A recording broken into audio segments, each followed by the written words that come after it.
Entering the Mayo Experience. That Mayo Experience. That Mayo Experience. That Mayo Experience. Experience. Welcome to the Pat Mayo Experience 3M Open DraftKings picks in preview. If you want to get into a draw for $20 DK, all you need to do is smash the like button for the episode, leave your DraftKings handle in the comment section, and give me your favorite play, your one single favorite play from sub $7,000. You give me two, DQ'd right away. Single favorite play, sub $7,000. You're in a draw for 20 DK bucks, just like you will be if you subscribe, rate, and review the Pat Mayo Experience audio podcast, iTunes, Stitcher, Spotify, wherever you can review it. 5 stars, DraftKings handle. Something nice about the show. Boom. Easy way to get in these draws for 20 DK bucks. And who doesn't like a free 20 DK bucks? I wish I was getting 20 DK bucks because I could use it after last week and too much Dustin Johnson. But that was not a problem for our guest today from awesemo.com at JazzDFS on Twitter. Ben Rasa, you, sir, had a good week. I did have a pretty good week. It could have been great. I was team posting late in the Sunday, and obviously not only did he not get it done in terms of winning, he kind of fell apart, which was a killer. But I survived. Like everyone, I had plenty of DJ, but I like when the cut is low like that, in terms of the 6 of 6. So that kind of helped. And it was a overall good week for a pretty, I wasn't a big fan of the event. So take it for what it is. Whoa, you weren't a big fan of the event? Why is that? I mean, it's just, I just can't, you shoot 6 under and you gain a couple spots on the leaderboard. I'm just not a fan of that. Too low. I hope this will be a little harder. I'm skeptical of that. We'll see. But yeah, Rocket Mortgage in Detroit, not on the top of my list. I do want to let everyone know, if you want to become a member at FantasyNational.com, the getting is good right now. Last week, Fantasy National members won over $100,000, had another over $40,000 win as well on DraftKings, along with a few like $7,000, $4,000, $2,000. Then all of a sudden, after we record Monday's show, you get, boom, another one. It's like $200 in, $20K out at the $5. So it was a great week for members of FantasyNational.com. So, I mean, if you want to get in on FantasyNational.com, weekly, annual, or even monthly, which will bring you into the FedEx Cup playoffs at this point, hey, no better time to become a member than right now, FantasyNational.com.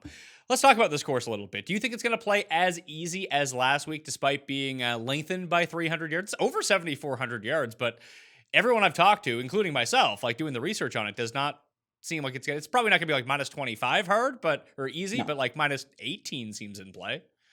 It's definitely going to be easy. This is one of these weeks you're going to have bizarro scores because there's so much water. You're going to have, if you're off, you're going to rack up gigantic numbers. But if you don't go in the water, you're going to score massively. So it's a big variance fest. It kind of reminds me of the Florida tournaments, to be honest, where you can just implode at any moment. But if you don't, you're probably going to go pretty low. In terms of overall stats to look at, it does seem like anytime you get at a birdie maker's course, strokes gained approach is going to be the most impactful of all the stats. But what you bring up in terms of this playing as sort of the homeless man's Honda Classic, where even if you put it in the water, you might be able to make it up with birdies. Unlike at PGA National, where if you make a quad, you're basically done because there are more bogeys to come on that course. So are you putting any emphasis, not necessarily on driving distance or driving accuracy, but just overall strokes gained off the tee? I am. Good drive percentage, strokes gained off the tee. Obviously, with hazards, you can't be messing around with the water. You can make it up, but that's not going to get it done. So being aggressive, I think, will be helpful. You're going to have to go low. It's not like you can be conservative and grind it out. But I think step one is just obviously keep it out of the drink. You're going to have plenty of birdie chances. I don't get too much into the greens, but they look pretty standard. You're going to be able to make some putts if you can hit the surface. Yeah, 156 players in the field, top 70 in ties will make the cut. These are bent grass greens, and they're pretty big, but they're also incredibly flat, which should equalize the putting just a little bit if you can figure out the proper green speeds on any given day. But are there certain players like the top end, like the Brookses, those sort of guys? And we saw this last week where it essentially turned into I forget what it's called now, the Corn Ferry Tour event or one of these swing season events where maybe it's just better to avoid the top of the board or just take Hideki because he seems to show up at all these tournaments. Yeah, I mean, Hideki is just for not knocking on the door, he's there every week somehow, gaining all around. It's an interesting thing. I brought this up a couple times during the year, and I don't have numbers behind it, but I do think there's something to, the mindset on, I'm calling it the web. People are just gonna have to deal with that. Is you got to go low. You got to be in attack mode. Where some guys who have been on tour, they're more apt to kind of take a conservative line to these holes, be a little less aggressive. And when you get into these type of events, I think that actually is counterintuitive. So I do lean a little to those guys who are used to attacking constantly. All right, so let's get into the most expensive players on the board. The number one player in the world, Brooks Koepka, is in Minnesota, as I will be. For the week, but I'll be there on Friday at the 3M. If you want to hit me up, just, tweet at me. I'll be periodically checking my phone until I get too drunk or it runs out of juice. But Brooks is, the shade $100 less than DJ was last week, 11.9. I think that price tag is going to scare a lot of people off after everyone invested in DJ last week. Hideki's at 11.1. Day, Bryson, and Reed are the other three above $10,000, 10.9, 10.5, and 10,000.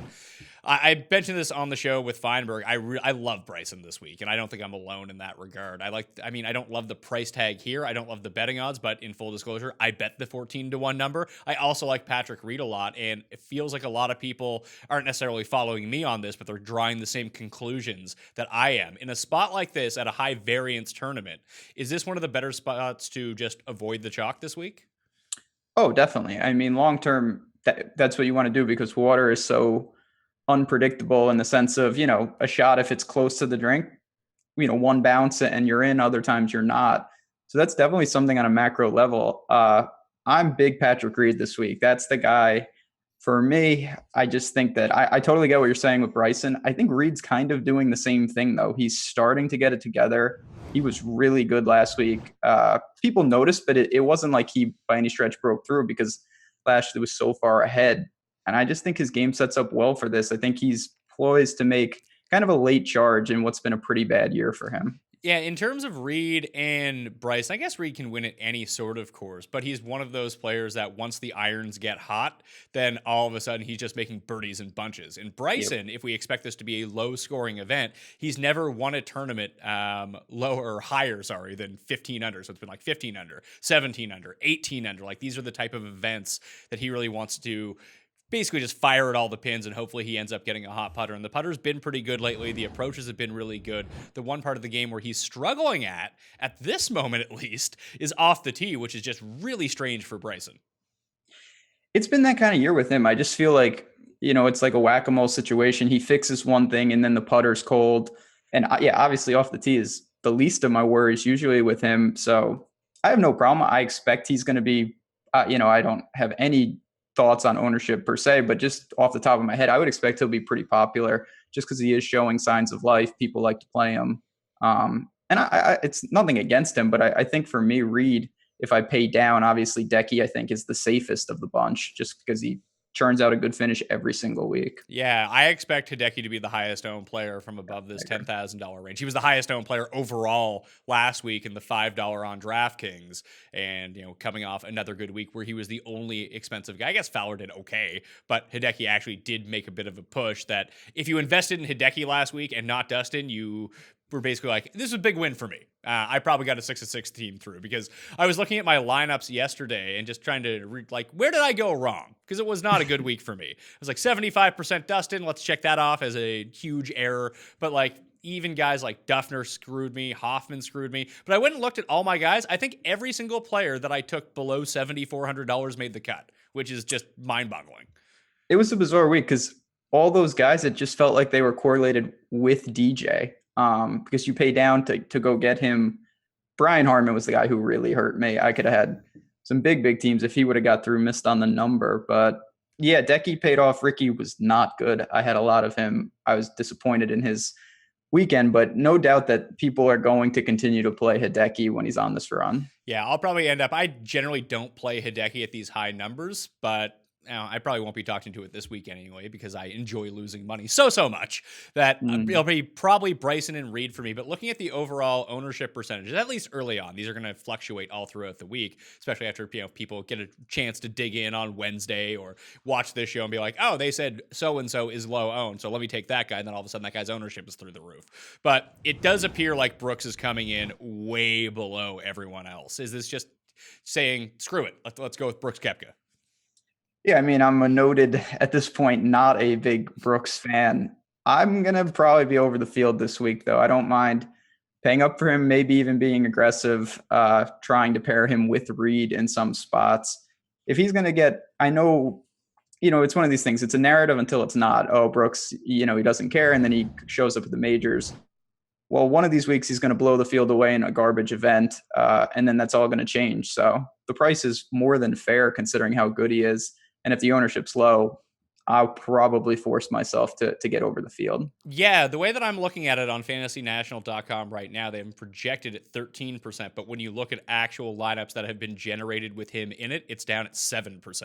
So a lot of people are starring Brooks, but they're not liking the lineups that they're seeing once Brooks gets spit out because he takes so much of your salary cap. They're like, you know what?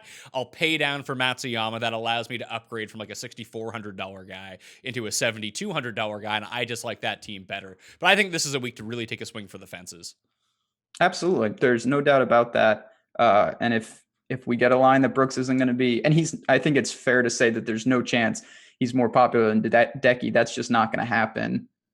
You should consider doing that and trying to be, a little different. It's going to make an uncomfortable build to start, but obviously you can do it.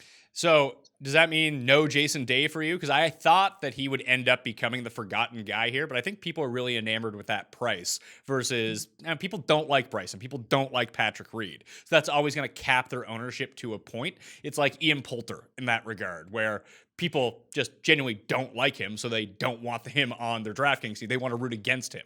And there's enough haters for Reed and Bryson just in the overall golf fandom that, hey, that's going to cap their ownership to an extent. In terms of Jason Day, people seem to like Jason Day unless he's withdrawing. But when you think about like class players, for whatever reason, Bryson and Reed don't get put into the same sort of stratosphere as Day, despite the fact that, Bryson's won way more recently.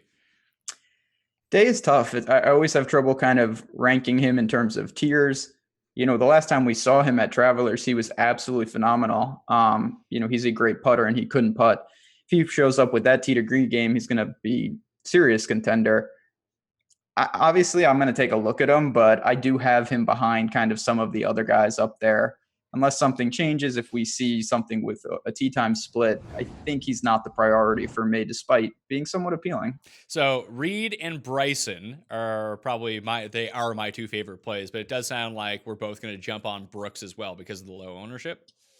Yeah, I don't think you're going to need. I still think that Decky makes the most sense, but so does everybody else. So it would be Reed and Decky, but Brooks is a guy I think I can get over without overhauling my lineups, and that's always a good thing to do. I think that if you take 20% of Brooks, if you, let's say, play 10 lineups, you have 2, you play 20, you play 4, that's going to be more than double the field this week. Yeah, and I'm totally okay with that.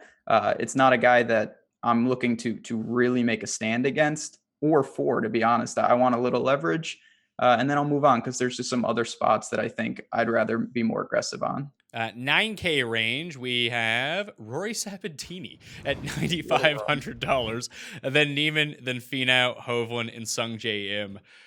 I don't know what to do with these guys. I might just go full fade of this entire range because I think a lot of guys make sense. Like Hovland rates out really well. Obviously, he's playing really well, but people are going to be all over him. Sung Jae, I can't pick the right week with Sung Jae anymore. It's like he trades good week for bad week. He's coming off a good ball striking week. He had been carried by his putter in like the 3 tournaments before that, but he just plays so much that it always just feels like there's a cap on him where good performance, good performance, good performance. He just flames out for 3 weeks. Then he ends up coming back. Finau, the guy can't strike an iron anymore ever since he came second at Colonial, but it does feel like he might end up being the lowest owned somehow of this year, even behind.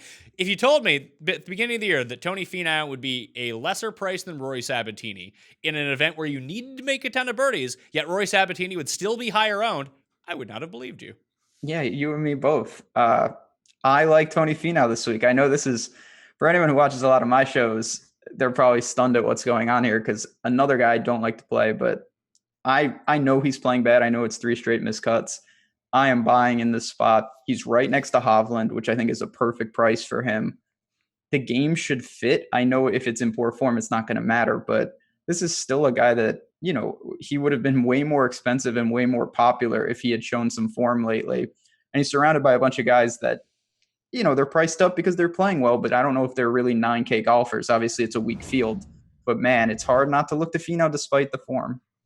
It's just very difficult to figure out. Like, he's led strokes putting in 3 consecutive events, but he returns to bent where he generally is a better putter than on any other surface. Like, he's pretty neutral on POA. He's been losing a ton of strokes on Bermuda grass greens. And yeah, it does seem like a leverage play. Like, if you went Brooks Finau to start a team, you don't have a ton left over for your average guy, but it does seem like there's enough guys in this bottom $7,000 area that you could populate a team that doesn't suck.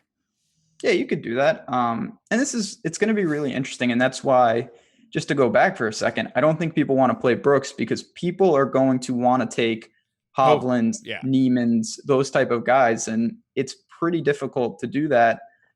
You want that extra saving. So that's why guys like Decky, guys like Bryson, going to be really appealing. I know Hovland's great and he's going to be really good, but man, this just feels like a spot where you're starting to ask a lot of him with the price. And I know he's been churning out great. I mean, that round on Sunday was unbelievable, but I'm still a little skeptical of this spot. There is an anti-bias mode feature on Fantasy National where you can just remove the names of all the players. They give them names of singers, and then you don't really know who you're picking until you turn it back on. And when I did it, I just found myself not being able to exclude Rory Sabatini at all because he's been so good. But then I looked at the name and I was like, I don't want to play Rory Sabatini for $9,500. I just don't. But then I look at the results: 3rd, 43rd. That was at the U.S. Open. 27th, 6th, 5th, 18th, 10th. Like, the guy is absolutely crushing it, and he tends to crush it against really crappy fields. There's not much to say. I mean, the guy, he gains off the tee virtually every week. And honestly, through this run, he's pretty much gaining everywhere. The putter's been great. The irons are solid. Scramble's just fine. Rory Sabatini at 9,500, though, is just something that I can't fathom. I really can't. I know he's playing great. Maybe in a hybrid balanced cash lineup, I still just have more skepticism. I'd rather pay the $500 and go get a guy like Reed, who is just in a tier way different than Sabatini for me. Yeah, see, I feel exactly the same way. It's just a bet on overall skill. Like, even being able to pay down to Finau is just insane compared to Rory Sabatini. But if you want to go with that consistency, I don't hate it, but it's just not going to be for me. The 8K guys, when we take a peek at it, you got Keegan in there. You also have Kevin Streelman, who's been super fire lately. Then it's like the rest of the regulars. Phil is playing in this tournament with a ton of water. Don't love that. Charles Howell III, Lashley coming off the win, Piercy, Hadwin, Berger, Harmon. For me, Keegan is a tough one to figure out. Keegan seems to be the guy that everyone says they're not going to play, and then they're going to end up playing Keegan because they're going to look at the approach numbers. They're lights out. He's coming off a great finish at the Travelers Championship. He's sort of the accurate distance iron ball striking type player, and you hope you can get another good putting week from him like you got at the Travelers, and he ended up coming second. So it's tough to him. It's going to be tough for him to replicate that on the greens because he's normally so poor, but who knows? For me, I like Howell, strangely enough, at $8,400. I like Piercy at 82. And then I can't wrap my mind around who the third person is going to be for me. I kind of want to go back to Moore coming off a week where he absolutely burned everyone. I can see him coming at low ownership. Or maybe it's going to be someone like Adam Hadwin, who was very popular 2 weeks ago and screwed everyone. I hate this range. I want him out. This is the worst range for the entire slate for me. There's problems with all these guys. I'm kind of with you. I looked at Keegan, and I know it's not, he's immediately going to regress, but he gained 10 strokes putting at Travelers. Like, obviously, we know that's not happening. CH3 was someone I was actually pretty surprised that he was somewhat popular last week, and he was good for a while. Had a rough close, but man, I mean, he's probably towards the top here. For me, going flat 8K, I'm going to take a stab with Brian Harmon. I had him last week. He missed on the number. I still think he's kind of turning it around. Another guy, not a great year.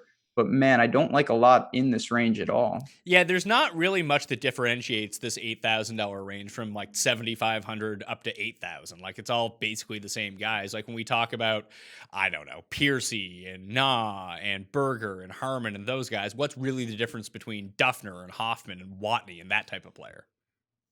Totally agree. I mean, and that's where, this is, if I can steal some salary, it's probably going to be in this spot because I don't see a huge difference. You've got Lightning Rod Phil in the middle.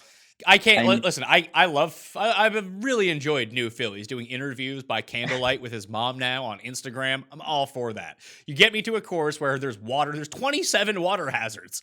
It's in play on 14 of the 18 holes. Like that's not going to be good for Phil off the tee. It just can't be. And he might even what was it, Travelers, or was it last week when he was like 4 under to open, and then all of a sudden he was like 7 over in the next round. Like it seems like one of those weeks for Phil. Yeah, Phil is a guy that this year I have been using in showdown in certain spots, and it's been great because in spurts he looks like he still has it, but he just can't hold it together. So not for me. Hadwin's the other, you mentioned him. Interesting. I looked at him a good amount. I know the form is not great, but you're not going to find anyone in this 8K range that's really checking all the boxes. So I'll probably lean to him if I have to get another guy, but overall, not a range I'm attacking too heavily. Yeah, so it'll be Howell for me and Piercy solely because when you get to some of these birdie fests, you think about swing season, you think about ball striking. The ball striking hasn't actually been very good over the past few months. And it's funny, he had those like 6 straight birdies to start the U.S. Open. You're like, oh, Scott Piercy, U.S. Open savant. And then he just went away. But I do like him in a tournament like this, where it's just going to be, let's go fire at some pins, because that's his entire game. Yeah, I have trouble with him right now because, like you said, he's an elite ball striker who's not really striking it great. At the U.S. Open, it was all smoke and mirrors. Do I dare say, I'm not even saying I'm going to do this, but I feel like nobody is going to play Nate Lashley. I mean, I'm looking at it right now. In terms of ownership percentage, I got him around 8%. So that would be in the same realm. Like people are using him the same as Kevin Na, a bit more than Ryan Moore. Less than Scott Piercy, less than Hadwin, double Berger. Man, Brian Harmon, 1% ownership. That's what I'm talking about. That is, I used Brian Harmon last week too. I should have used Nate Lashley. Although I couldn't. Yeah. So someone was hitting me up on that. It's like, oh, what a bad look. The winner's not even the DraftKings system. But like, I feel like DraftKings has done a really good job at adding the qualifiers on a Monday, sending out the alerts, but he just joined the field too late. Like he wasn't even offered on betting books. No, yeah. I mean, it was a tough sledding when you can't get the first round leader, the winner. It was just one of those crazy things. Good for him. But they added Taylor Gooch and other guys that, were in there. It's just an anomaly. I don't know. It was crazy. Yeah, I don't know what to do with Lashley. Do you think you'll have a piece of him at all? Maybe just a sliver, but I honestly thought that he would be, really low owned, like what you're talking about with Harmon. I'm not looking to get double-digit exposure to a guy like that. My whole thing when we get to these high sevens, there's just a handful of guys there I feel just as comfortable with. Yeah, in the $8,000 level, it's basically Streelman and Keegan are probably going to push around 20% ownership, along with like Hovland and Neiman in the 9K area. But like everyone else is pretty flat in the 8K. You can kind of pick and choose, and the ownership's not going to burn you at all. So, pick your poison of who you like the best, and you're going to be fine. This upper 7K level is where it looks like I'm going to have a lot of my investment. I really enjoy 2L Colin Morikawa. Like everyone's like enamored with the swing of Matthew Wolff. Obviously, Hovland's really good. Morikawa is a similar pedigree type player, and he's yet to miss a cut on the PGA Tour since turning pro. So why not? I'm with you. I'm not, I'm usually late to the party. I tend to wait probably too long with some of these guys, to be honest. But Morikawa is a guy that, I've been quietly playing, and he's churning it out. And it's nice, I think, for him personally, is Hovland is taking all the spotlight. DFS pricing, obviously, Hovland is in a different tier right now. And this guy is just churning out good finishes. At Travelers, he was really good tee to green. Couldn't really get anything going putting. So I have no problem there. Obviously, JJ Spawn, he was one of the keys last week. He got it done. I think he's finally healthy, playing well. I have no problem with him. These are guys that I'm more interested in than 8K range. Yeah, so the guys that I actually have starred right now, and it seems like if I do like a double top build, I'll have one or two of these guys then drop into the sixes. I think that's the primary build that I'm going to go with this week. But I have Morikawa, Watney, Spawn, Charlie, and Duffner. I'm going back to Duffner. Like Herman, he missed the cut on the number, and the approach was still really good. It's like Hoffman. The ball striking was really good. The dude lost like 3.5 strokes putting in 2 rounds. It's not typical of Charlie. And now he's back on bent, where he's far more comfortable. If we think about Charlie, we think about Augusta. We think bent grass greens. We think about Charlie Hoffman. We think about Texas bent grass greens. This should be a better setup for him, I think. It better be. I've been playing him somehow more and more each week, and then it never works, and I go back. He had a string. It was 3 or 4 6-footers in a row last week. Missed them all, and then he hit a 30-footer to give me life, and he still missed it. I'm there. I'm with you. Let's keep it going with Duffner and Hoffman. These are two guys that they're so tilting to roster. I think that they're undervalued when you just look at, a couple miscuts near the number. They would be priced up and more popular. So I'm going to hang on with you. And one of the big things about Watney and let's see, was Spawn there? No, Spawn didn't quite qualify. Hoffman and Duffner, that in this field, they're top 20 over the past 24 rounds in terms of strokes gained off the tee, which just keeping it in play is step one this week. And their irons are actually pretty good to go along with it. And I look at someone like Duffner. Duffner has 5 career wins, and in 2 of them, he lost strokes putting. Well, I mean, it's hard to imagine that he didn't lose strokes putting in the other ones because I can't really remember him ever gaining strokes putting. But there's no doubt about his ball striking. Obviously, it's just there's no one in the world I would rather have standing over a 2 or 3 footer that I needed. Yeah, well, remember, was it the U.S. Open? They released that clip of him taking like 3 hours. minutes for the 2-putter. I'm still not sure if he was like trolling his playing partner for being a slow player or he just was legitimately rattled. Yeah, we don't know with him. That's the scary part. God, he's so just, it's a tough roster spot. I'm going to do it though. And then, you mentioned how good Rory Sabatini's playing and you're not wrong. Cameron Tringali is Rory Sabatini light right now. He is also dealing. So here's, what do you think the projected ownership I have on Cameron Tringali is right now? Well, what I would 9%. I have 19%. See, that's absurd. Everyone is seeing, no, because you just mentioned it. Everyone's seeing exactly the same thing. He's been awesome.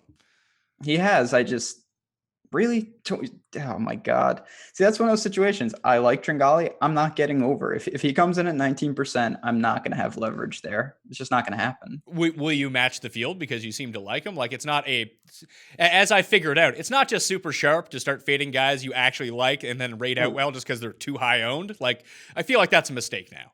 Huge mistake. That's one of the things about ownership that I think a lot of people get confused about. It's not like, oh, he's going to be popular, I have to fade him. Well, not if you really like him. You're just trying to measure, the percentage of success, percentage of burning you.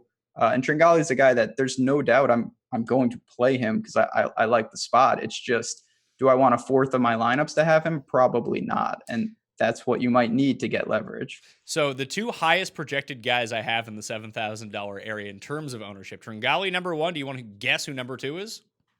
And we haven't mentioned him? We haven't mentioned him yet. And he was chalk last week and came through. Taylor Gooch? Seb Straka. Wow, what a world. Off his 6 strokes gained putting. I'm a Straka guy. This just has all the makings. We've seen this throughout the whole year. We had CT Pan chalk week. We had Dahmen chalk week once. I think Danny Lee had a chalk week in there.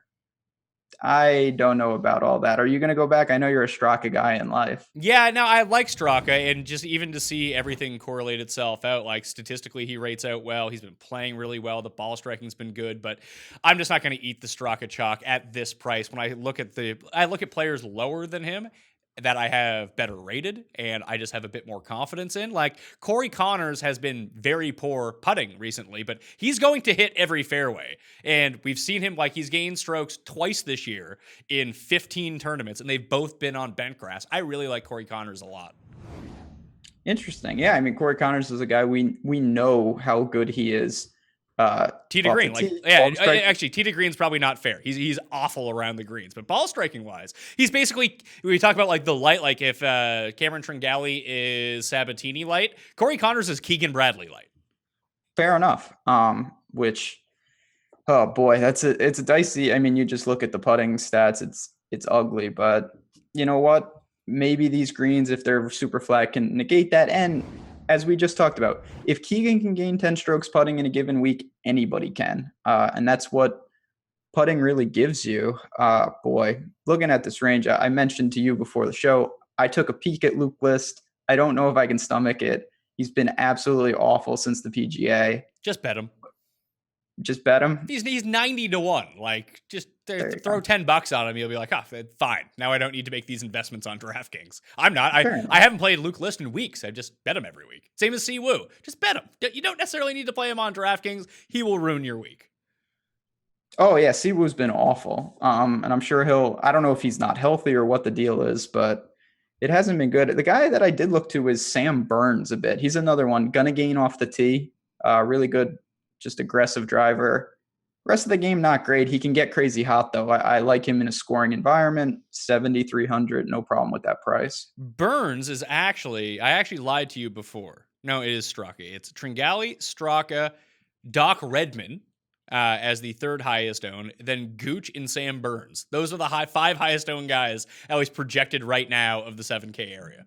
This is a bizarro world situation. I really don't understand that. Fine, then I'm pivoting all in the middle of the show. Now I'm going to Brendan Steele, who's right there. Oh, good God. Yeah, he's making cuts. Don't hate on Brendan Steele, man. He's starting to turn it around. Another guy that, he's a good driver of the ball. He is a legend of the swing season.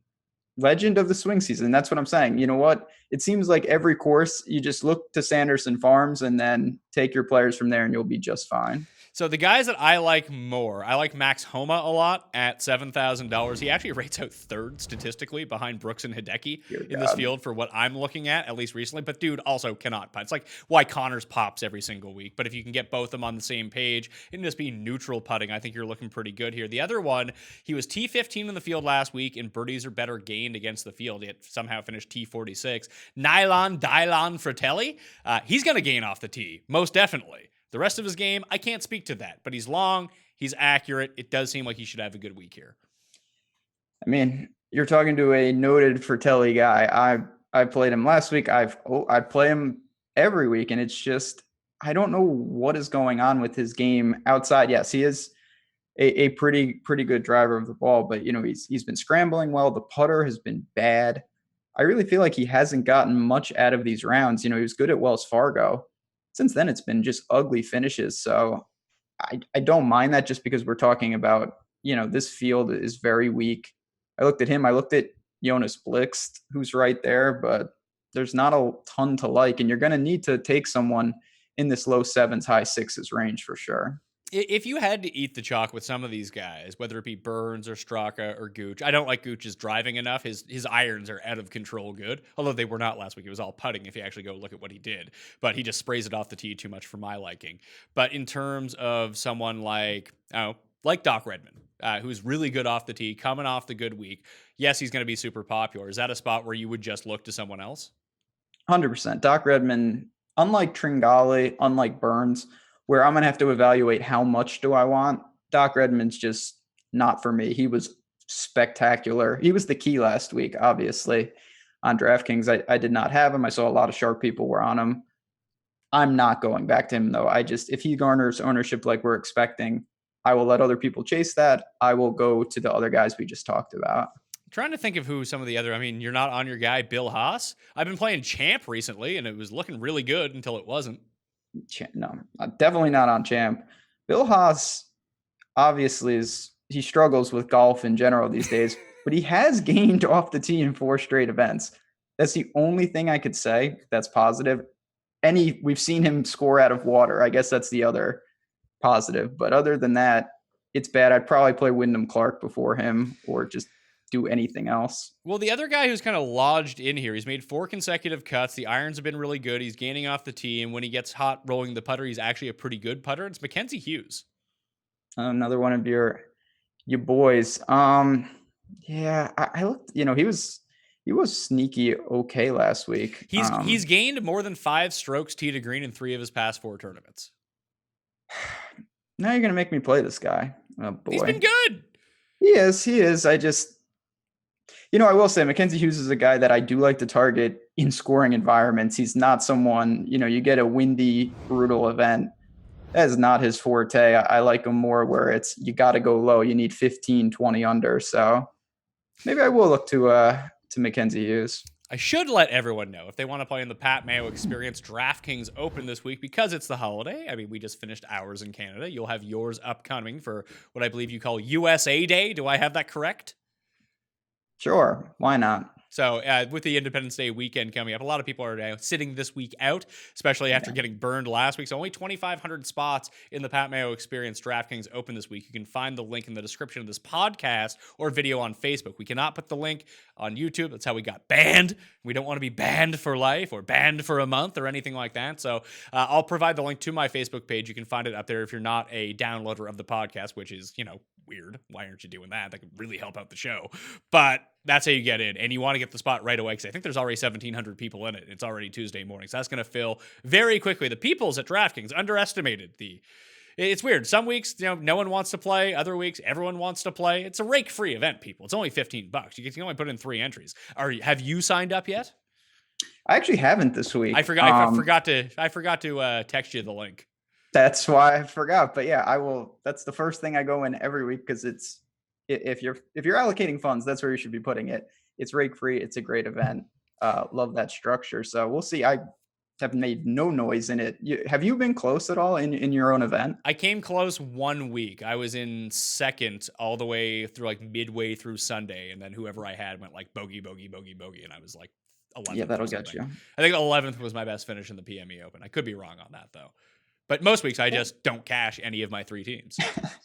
That makes it even beyond rake free then. You're a man of the people. Yeah, I'm just giving away money. I'll give you 20 DK bucks on the show through a draw. I have a rake free DraftKings event, and I'm a dead $45 every single week. So, I am a man of the people out here. One of the big strategies that I'm going to try to employ this week to try to find birdie makers is there's the Fantasy National Stat Opportunities Gained, which is greens in regulation or fringe in regulation inside 15 feet. So scoring opportunities. That's what we quantify as a opportunity. That's just what we decided on. But I've matched that up in my columns next to birdies or better gained. And I'm looking at it as I'm trying to find guys basically who rate really highly in opportunities gained, yet are around field average or even poor in terms of birdies or better gained. I'm looking at it right now. The guys that really pop off the chart over the past 12 rounds. So very short guys that have been, hitting it very close recently, but not converting. Andrew Landry is the best of the bunch. It's him, Troy Merritt, and Trey Mullenix. And Charlie Hoffman would be the 4 biggest differential between opportunities gained and birdies or better gained. What do you think about that strategy? I think that's interesting. It's funny you say that because I got to a couple of those guys, organically, but I think it's probably for those reasons. Someone like Trey Mullenix, I was looking for guys who have been struggling but are gaining off the tee because I do think that's important. And Mullenix, even during this stretch, he's a great driver of the ball. He's aggressive. The rest of his game is not up to par, but he's obviously giving himself some chances. And this week, if you make some, if you can convert, that's kind of what you want to do. And we saw last week how crazy these type of leaderboards can get. So I'm not too far off on that type of strategy at all. Looking at Russell Henley, why am I doing that? No. Don't take it from someone who knows. Don't do that. Russell Henley. He hasn't gained strokes putting since the Valspar Championship. And this is a guy who's historically a pretty good putter. Russell Henley on Fridays, he just doesn't make a birdie. He's sometimes 4 or 5 under through Thursday. And then it's just the number of bogeys he'll make you need to be minimal because he cannot score on Fridays. I've never seen anything like it. What happened to him? I'm a big Russell Henley guy, and it has just not been good at all. It's what an ugly year from him. Completely a lost year. Yeah, I don't get it. For a guy that, and his thing was always, he was so steady. Tee to green, he's always going to be really good. He makes some putts, he's going to be T8. And that guy has disappeared completely. Oh, it's just been, I have been playing Russell Henley through this stretch, and it has been absolutely brutal. He had a really fast start In one of the events recently. It was either up in Canada or at Travelers. He was 5 under on Thursday. It was Canada. I played him that week. Yeah, so did I. I remember. Yeah. Oh, I remember. I felt like a genius. And then it was just, nope, can't even find the weekend. So none for me. I'm just KH Lee. Any feel on that guy? I obviously another super iron player. Yeah, I don't have a good feel for him, to tell you the truth. Me neither. I really don't. He gets crazy hot, but then, when he's not, it's kind of in that gooch bucket. I'm not super high on. You got to be able to do something else, even if you're just a great iron player, I should say. Yeah, the one good thing about KH Lee is he has been really good off the tee, like over the past 36 rounds. He's 14th in this field in strokes gained off the tee. He's gained in 4, 5, 6, 7, 8, 9, 10, 11, 12 of his past 15 events off the tee, which, it's pretty good this season. It's the irons. Like, the irons are either in fuego hot or ice cold. So maybe he is a guy to throw into a GPP lineup. I don't know. Yeah. I mean, when you get down to the sixes, you're looking for guys. I've said this a lot, and this is at least what I believe. You want someone who at least can do one thing crazy good. If you have a crazy hot putter, sure. If you're an incredible ball striker, obviously that's great. Your short game's probably miserable, but what are you going to do? So that's really what I look for down here. But there's not a lot to love. I mean, Steven Yeager I looked at. Hank Laboidia, people play him though. It's pretty dicey. I'm just looking at who's going to be relatively quote unquote chalky from the 6K level, and I'm seeing Josh Teeter's got some buzz around him. Lebiota has some buzz around him. Merritt has some buzz, but we're talking like 6% at best. These are like the highest owned guys. No one really seems to be dipping into the $6,000 area this week. Yeah, ownership's not going to really dictate what I do down here. I'm just going to try to take what I can see as, I guess, best available. For lack of a better term, it's a dicey situation on most of these guys. Hostler, don't do that, people. Harris English, Tyler Duncan. I mean, this field gets obviously very bad very fast. So the guys that I have right now, I'm still iffy on Mullenix because he's been so shit with his irons, but I like Merritt at 69, and I do like Andrew Landry at $6,700. Yeah, you mentioned Landry as a guy that if you're taking that route of looking for maybe someone who hasn't got the most out of their rounds, what I'm going to probably try to do, because similar to the 8K to high sevens range, I might go a little lower, to be honest. I don't see that much of a difference between the mid sixes and the high sixes. So I might look to like the Strebs of the world and try to steal a couple $100. Like, if you're going off the tee, the best guy from down there is Mahan at 6,100, and a lot like Scott Pierce, he just kind of fires at pins. I just have no conception of where his game is at. He missed the cut last week, and he was brutal. Missed the cut at Travelers. Maybe he's not in the, but you're not going to get good for him, or the guy wouldn't be $6,100 is the problem. I guess Jim Konos is one. He's the best player in the field long term on holes from 450 to 500 yards. The only thing appealing about that guy is I'm fairly certain I've never rostered him. So I'm always looking I have rostered him before. Really? That is an improvement. It's funny. Like, we've talked about guys that we like you said, Fratelli played well. You're kind of on Fratelli, Max Hama. Obviously he won the Wells Fargo. Konos was T13 at the Wells Fargo. He was in a nice little run, 22nd, 63rd, 13th. And now we're back at a course where it looks like he can hit driver at least, like Travelers, RBC. That wasn't really an event for him, I don't think, but he tends to gain. He didn't at the Travelers, but overall, he tends to gain off the tee, which is nice to see. Yeah, I mean, there's a couple guys. Obviously, Cam Davis is a guy that I've tried to look at here, and it just doesn't work. He's supposed to be great off the tee. Him and Seth Reeves are just pure bombers. Adam Svensson, he just couldn't putt. But again, these are guys like you just mentioned. There's a reason they're this low. Bobby Garrigus is in the field. I didn't even know that. Is he back, obviously? Yeah, he was the first alternate. He snuck into the field. I just went and looked at his numbers. They're not great. He hasn't been playing a whole lot of golf, old wet-ass Bob Garrigus. But maybe it is the putting is horrendous for Svensson, but let me ask you this. What if it wasn't? These guys are... it's an age-old question. What's going to regress first? You look at I use Bo Hostler as the example because I think he's the perfect example. He was an incredible putter, and if he could have got his irons up to snuff, he would be rolling. What happened was the putting kind of died down, and his irons were so bad that it was just impossible for him to score. So I'm more apt to look to a guy that says, all right, you know what? He's striking it okay. Can't really putt, doesn't have a great short game, but it's 6,300. If you're in a jam, you're just trying to find the weekend. Matt Jones is another one who gains a bunch of strokes off the tee. Like, I'm looking at Svensson and Prue and Scott Brown. I don't know if I want anything to do with these guys, to tell you the truth.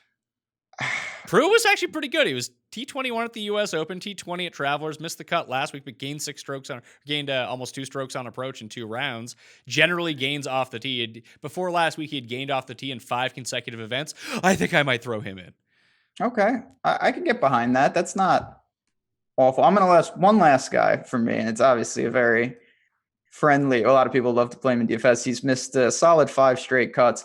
Ollie lost 8 strokes putting at Rocket Mortgage. He did gain off the tee. Obviously, we've, in the past, we've seen Ollie show up here and there. He's a great scorer. I worry about him with all the water, but 6,500, I don't know. I could possibly talk myself into it. Just a sliver of Ollie. I asked Jeff on Monday's show if I had to set the over-under at 7.5 as a score on any hole for Ollie, would you take the over or the under this week? I'd take the under, but if you set it at 6.5, that could be a serious issue. He's probably going to throw up a double on a par 5 somewhere. Hopefully no snowmans though. I mean, anytime that you inject water into any situation with Ollie, he is in it. The guy likes to get wet. It's a shame Ryan Palmer's not here just for the all just water team. Oh, that would not be good. No, not good at all. Very, very disturbing. All right. I think that's everything. You got anything else to add for the Pat Mayo Experience 3M Open? No, I mean, the last thing I'll say is what I say on all these new courses. We don't know. We're going to find out on the fly. Try to correlate some lineups if you build a bunch. Take some irons, take some heavy off the tee types, take some scrambling lineups because we just don't know what's going to be pertinent. Did we completely disregard Keith Mitchell for no reason, considering he won at Honda? He's good off the tee, and like the putter has just kind of abandoned him recently. That's true. Yeah, I was too busy blabbering about Luke List, who's just the same range and probably a much worse idea. It's actually like if you go and look at their stats, like it's exactly the same. Like except for Luke List is like putted well. He's like putted okay recently, but just gaining off the tee, losing everywhere else. That's what Mitchell's been doing too. Yeah, they're dangerously similar. I don't know. Keith Mitchell winning Honda is, I don't know about all that. That's very disturbing. Maybe that's something to look at for Honda. Like List was second there. He lost in a playoff to Justin Thomas. Then Keith Mitchell won the next year. Maybe we need to find like who the other like iteration of that player is. Maybe it's Fratelli. That would be good because that's something I'll actually have in the future. Man, that seems counterintuitive to me, but I guess there is something to that. Obviously, Sam Burns is going to take it down eventually, I guess. Sam Burns should. He's a really good Bermuda putter, but we're basically out of the Bermuda swing now. Yeah, he is a super Bermuda putter. That's the other thing with Henley. Not that we need to ever discuss him again. Even in Florida, though, it wasn't working, but he's another Bermuda guy. All right. So if you had to enter the draw this week and give me your one favorite player after smashing the like button and leave your DraftKings handle, of course, under $7,000, who do you think it would be? Under $7,000. I'm going to say Steven Yeager. Oh, Yeager? You didn't even bring him up. Yeah, no, I slipped him in there. You can check the tape. That went right past me. Yeah, well, I was saying so many bizarre names, but he had played 3 quality showings at Byron Nelson up in Canada at Travelers. Then last week, you look, the stats actually were fine. He just lost 4+ strokes putting. So it's a guy that we've seen, he shows signs here and there. And if the off the tee game is trending upward, which it seems to be, I think he can find the weekend and make some birdies for sure. Yeah, I think I'm going to go with, it's going to be Merritt or it's going to be Landry. I'll say Andrew Landry again this week. Eventually, the dude's got to make some putts, I think. I'm not sure. Hey, he's won. He's shown up at U.S. Opens. He's got some things behind him. So I think it's a really interesting angle that you brought up, and that makes Landry certainly in play. All right, that'll do it on the Pat Mayo Experience. 3M Open, DraftKings picks, and preview. Ben, what do you guys got going on at awesemo.com this week? Yeah, obviously everything is in full swing with golf, doing all that, articles, projections. We're also gearing up for football, obviously. I know everyone's excited, only a couple months away. So we're starting to do some team previews, things like that. We obviously got the baseball crew. We've got Wimbledon stuff, which I know nothing about, but I do like to gamble on tennis. So that's always a good time. Obviously, you can sign up, use promo code JazzRaz. Just going to be a fun year over there for sure. All right, you can follow me at the PME, Facebook, Twitter, Instagram. You can play in the Pat Mayo Experience DraftKings Open. Better get in quickly. You can find the link in the description of the audio podcast or up on facebook.com/thepme. My cheat sheet and write-up are up on dkplaybook.com, and go back and watch Monday's show.